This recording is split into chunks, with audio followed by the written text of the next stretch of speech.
جو میں نے اور مجھ سے پہلے نبیوں نے کہا ہے، سب سے بہترین ذکر جو میں نے اور مجھ سے پہلے نبیوں نے کیا ہے وہ یہ ہے۔ کیا ہے؟ لا الہ الا اللہ، اللہ کے سوا کوئی عبادت کے لائق نہیں، وحدہ، وہ اکیلا ہے، ربوبیت میں بھی اور عبادت کے اعتبار سے بھی، اپنے اسماء میں بھی، اپنی صفات میں بھی، لا شریک لہ، اس کی کسی چیز میں کوئی اس کا شریک نہیں ہے، لہ الملک ولہ الحمد، ساری بادشاہی اسی کے لیے ہے، سب کچھ اسی کا ہے، وَلَهُ الْحَمْدُ، ساری تعریف کے لائق وہی ہے، وَهُوَ عَلَى كُلِّ شَيْءٍ قَدِيرٌ، اور وہ ہر چیز پر قادر ہے۔ سارے نبیوں نے جو بات کہی ان میں سب سے بہترین جملہ اگر کوئی ہے تو وہ یہ ہے، اس لیے بہت عمدہ ذکر ہے جو آدمی کر سکتا ہے۔ اور آپ نے یہاں پر کیا فرمایا؟ خیر الدعاء یوم عرفہ، سب سے بہترین دعا اگر کی جا سکتی ہے تو وہ عرفہ کے دن ہے۔ حاجی جو دعا کرتے ہیں اللہ کو بہت پسند ہوتی ہے وہ دعا، سب سے بہترین دعا عرفہ کے دن ہے۔ یہاں ہمارے یہاں کیا کرتے ہیں؟ عرفہ کے دن مٹھائی بناتے ہیں، آج عرفہ ہے، عرفہ وہاں ہے، یہاں کہاں سے ہے عرفہ؟ عرفہ ان لوگوں کے لیے ہے۔ یہاں بھی لوگ جو ہیں عرفہ مناتے ہیں اور عرفہ کے دن کیا کرتے ہیں؟ شام کے وقت میں مٹھائی اپنے گھر میں میٹھا بناتے ہیں، وہ اس کو دیتا ہے، وہ اس کو دیتا ہے۔ یہ کوئی سنت نہیں ہے، یہ بدعت ہے، اس کی کوئی دلیل ہمارے علم میں نہیں ہے۔ یہ ترمذی کی روایت تھی جو میں نے ذکر کی ہے۔ ابن عباس رضی اللہ عنہ فرماتے ہیں لما رجع النبی صلی اللہ علیہ وسلم من حجته قال لأم سنان الانصاریہ، جب اللہ کے رسول صلی اللہ علیہ وسلم اپنے حج سے لوٹے تو آپ نے ام سنان انصاریہ رضی اللہ تعالیٰ عنہ جو صحابیہ ہیں ان سے کہا ما منعک من الحج، تم کو حج سے کیا چیز رکاوٹ بن گئی، تم نے حج کیوں نہیں کیا، تم نے حج کیوں نہیں کیا؟ قالت ابو فلان تعنی زوجہا، انہوں نے کہا میرے شوہر کان لہ ناضحان، ان کے پاس بس 2 ہی اونٹنیاں تھیں، حج علی احدہما والآخر یسقی ارضا لنا، ایک تو اونٹنی وہ لے کے چلے گئے حج کو اور ایک ہی اونٹنی ہمارے پاس بچی تھی اور وہ بھی ہماری کھیتی کے کام کے لیے طے تھی، ہماری کھیتی میں کام آتی تھی، تو یعنی ہماری کھیتی میں پانی ڈالنے کے اعتبار سے وہ ایک اونٹنی ہمارے لیے ضروری تھی، اب کہاں سے جائیں گے، کیسے سفر کریں گے، تو ایک اونٹنی تو وہ لے گئے تھے، اس لیے میں نے بھی حج کیا نہیں کیا۔ قال فاذا كان رمضان اعتمری فيه، آپ نے فرمایا ٹھیک ہے، آپ کے اگر رمضان آئے، آپ کے جب رمضان آئے اس رمضان میں تم عمرہ کرنا، کیوں؟ فإن عمرة في رمضان تقضي حجة معي، اس لیے کہ رمضان میں عمرہ کرنا یہ میرے ساتھ حج کرنے کے برابر ہے۔ رمضان میں عمرہ کرنا اس کی فضیلت کیا ہے؟ گویا کہ آدمی نے اللہ کے نبی صلی اللہ علیہ وسلم کے ساتھ حج کیا ہو، اس کی جتنی فضیلت ہے اور رمضان میں عمرہ کرنے کی ہے۔ اس حدیث کو امام البخاری اور مسلم دونوں نے روایت کیا ہے۔ اسی طرح سے حجر اسود جو پتھر کعبہ میں لگا ہوا ہے جس کو حجر اسود کہا جاتا ہے، اس کو چھونا اس کی کیا فضیلت ہے؟ اللہ کے رسول صلی اللہ علیہ وسلم فرماتے ہیں ان مسح الحجر الاسود والرکن الیمانی یحطان الخطایا حطا، آدمی حجر اسود کو صرف چھوتا ہے، رکن یمانی کو چھوتا ہے تو اس چھونے ہی پر اس کی خطائیں ساری کی ساری جھڑ جاتی ہیں۔ حجر اسود کو چھونے سے ہی کیا ہوتا ہے؟ سارے گناہ اس کے جھڑ جاتے ہیں۔ اس کو امام احمد نے روایت کیا ہے۔ اسی طرح سے اس کی مزید فضیلت یہ ہے، آپ فرماتے ہیں واللہ لیبعثنہ اللہ یوم القیامہ، یعنی الحجر، اللہ کی قسم قیامت کے دن اللہ تعالیٰ اس پتھر کو لے آئے گا واپس، اللہ تعالیٰ قیامت میں ہوگا پتھر، لہ عینان یبصر بہما ولسان ینطق بہ، اس کی 2 آنکھیں ہوں گی پتھر کی، حجر اسود کی، جن سے وہ دیکھے گا، اس کی زبان ہوگی جس سے وہ بولے گا۔ اللہ جس کو چاہے آنکھیں دے دے، جس کو چاہے زبان دے دے، ہم کو دی تو اس کو کیوں نہیں دے سکتا ہے؟ تو اس کو اللہ جس مخلوق کو جو چاہے صفت دے دے۔ ہم بات کر رہے ہیں، پتھر کیوں بات نہیں کر سکتا بھی؟ آج ہمارے لیے بات نہیں کر سکتا ہے، اللہ چاہے تو بات، ہم بھی کیا ہیں؟ مٹیریل ہیں، مٹیریل بات کر رہا کہ نہیں کر رہا؟ میٹر ہے، اس کو کیا کریں گے؟ کاربن ہے پورا، ہم کیا ہیں؟ کاربن ہیں، کاربن ہے، پانی ہے اور کچھ کیمیکلز ملے ہوئے ہماری باڈی میں، اسی لیے جب قبر میں ڈال دیتے ہیں تو کہا جاتا ہے سب مٹی کے اندر مکس ہو جاتا ہے پورا. تو یہ جسم پورا مادہ ہے، یہ مٹی ہے. تو مٹی بات کر سکتی تو پتھر کیوں بات نہیں کر سکتا ہے؟ مٹی دیکھ سکتی تو پتھر کیوں نہیں دیکھ سکتا ہے؟ مٹی گواہی دے سکتی تو پتھر کیوں گواہی نہیں دے سکتا ہے؟ اللہ جس میں چاہے شعور اور حیات ڈال دے.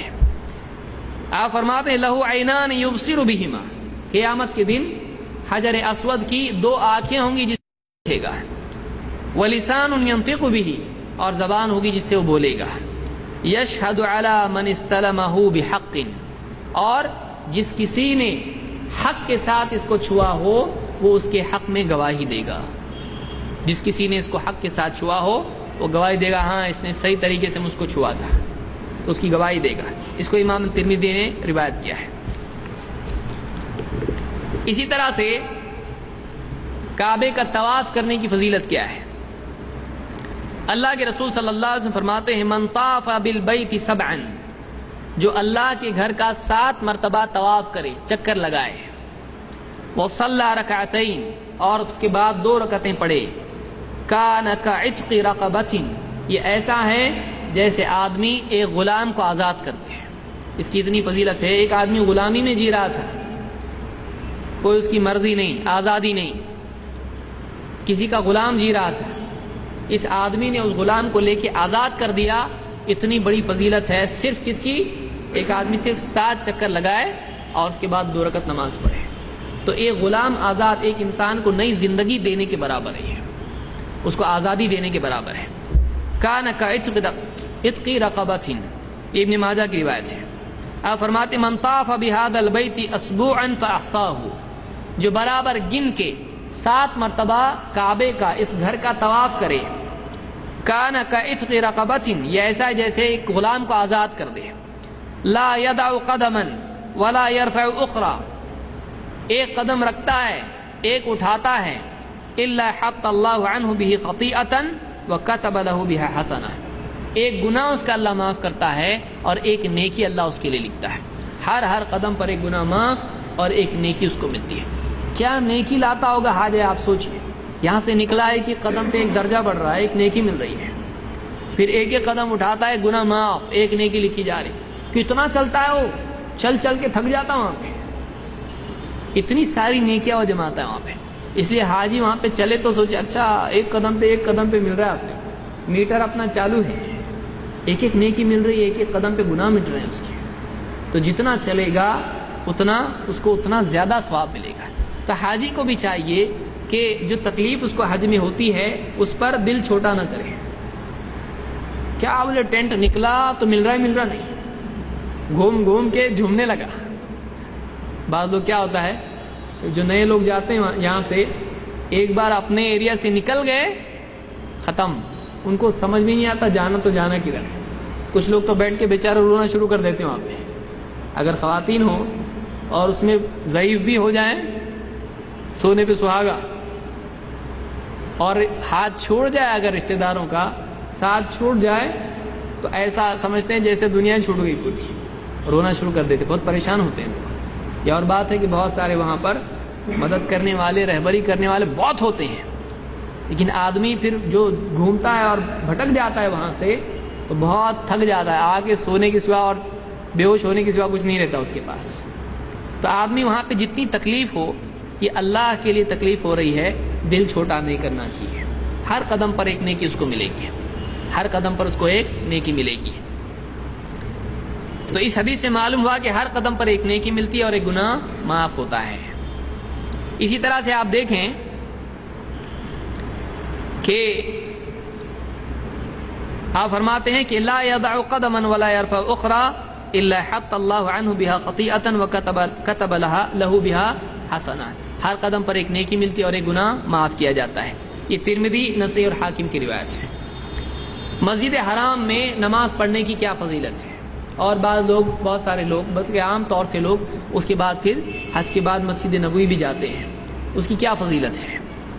اللہ کے رسول صلی اللہ علیہ وسلم فرماتے ہیں صلاۃ فی مسجدی ھذا، میری اس مسجد میں نماز پڑھنا، میری مسجد یعنی مسجد نبوی جو مدینہ میں ہے، افضل من 1000 صلاة فيما سواه من المساجد. باقی ساری مسجدوں میں نماز پڑھنے سے کتنی 1000 نمازوں سے افضل ہے. یعنی جس آدمی نے مسجد نبوی میں ایک نماز پڑھی، بس 2 رکعت پڑھ لی اس نے، یہ کیسا ہے؟ دو رکعت کا 1000 گنا کتنا ہوا؟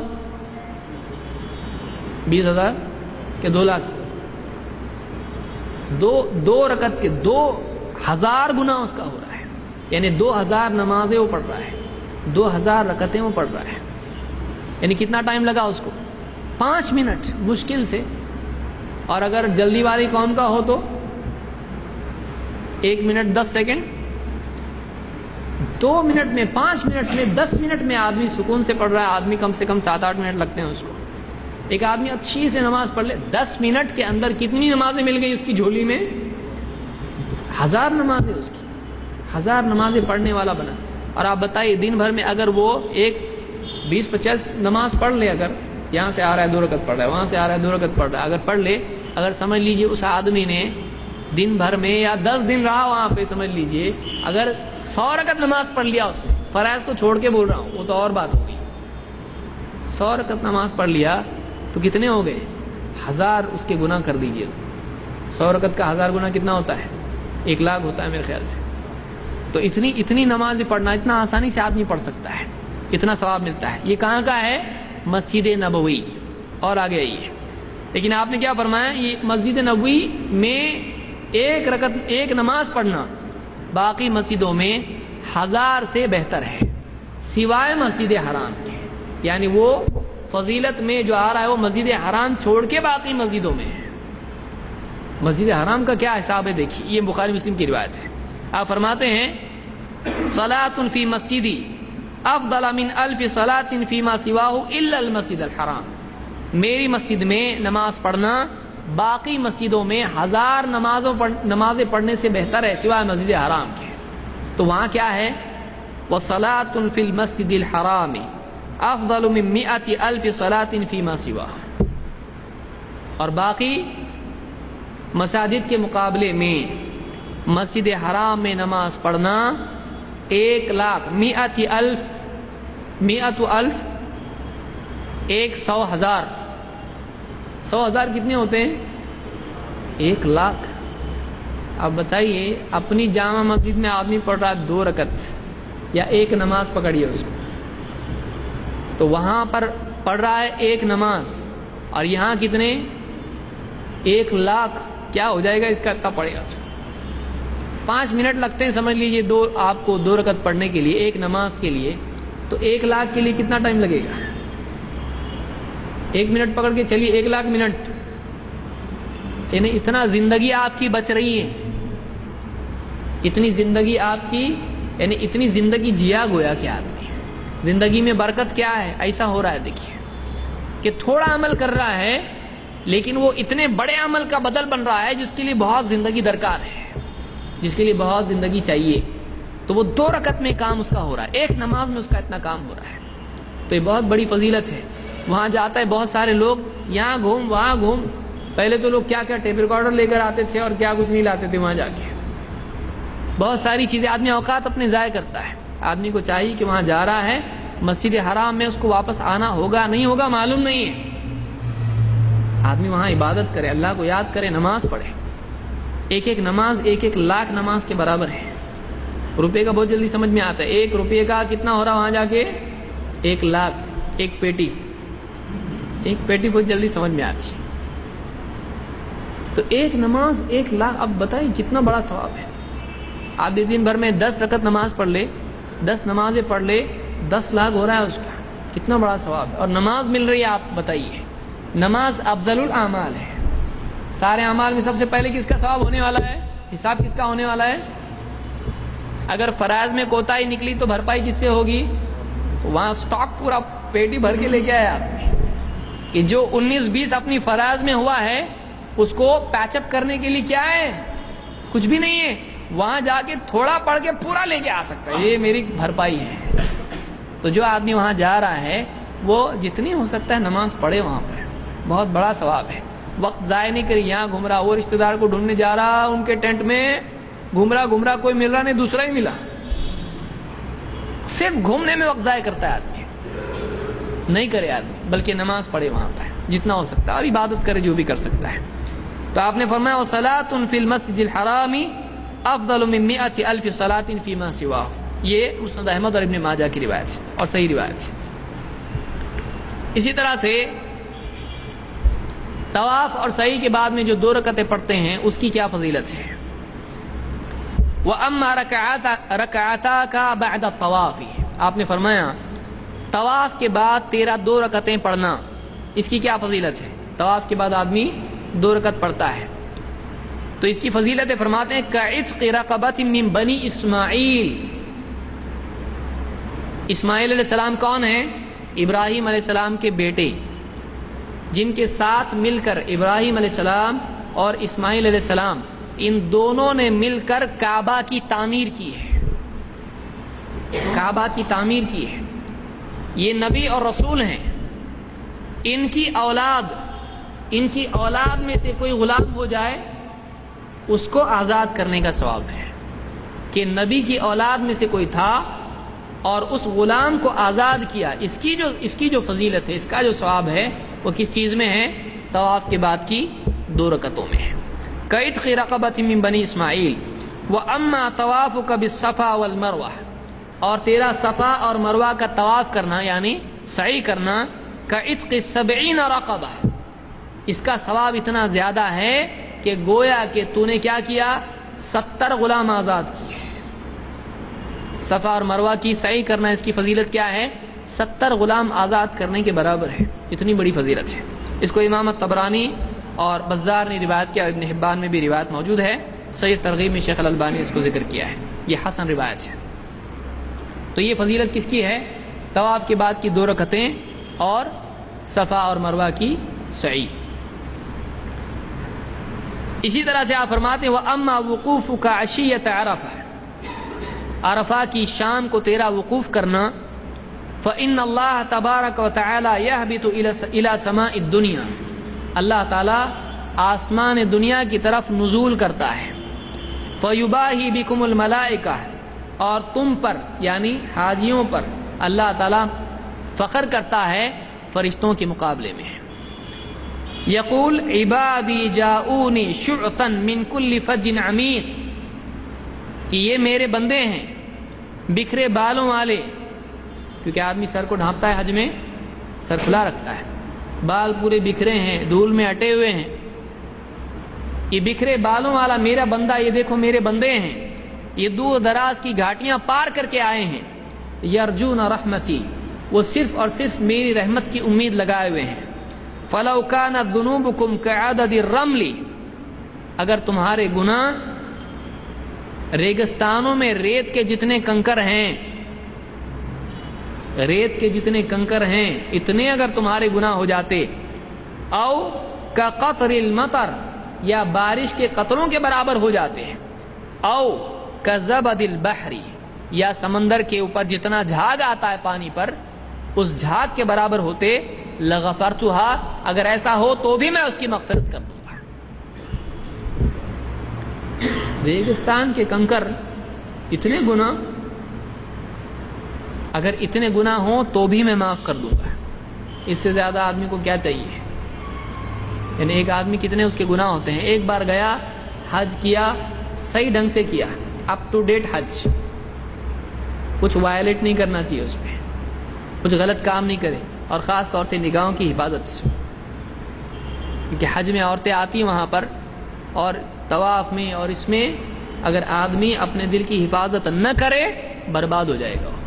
اللہ کے گھر کے سامنے اتنا بڑا گناہ کر رہا ہے. کیونکہ وہاں پر بہت مشکل ہوتا ہے آدمی ایک دوسرے کے دھکے لگنا اور آدمی کا ایک دوسرے کو دیکھنا. تو ساری دنیا بھر کے لوگ وہاں پر آتے ہیں، گورے بھی آتے ہیں، کالے بھی آتے ہیں. اب یہاں پر اگر یہ اپنی نگاہوں کی، اپنے دل کی اور اپنے آپ کی حفاظت نہ کرے تو طواف کے دوران گناہگار ہو سکتا ہے. طواف کے دوران گناہگار ہو سکتا ہے. بہت حفاظت کرنا چاہیے اپنے آپ کی. تو یہ اتنی بڑی نیکی ہے کہ اگر ان کے گناہ اگر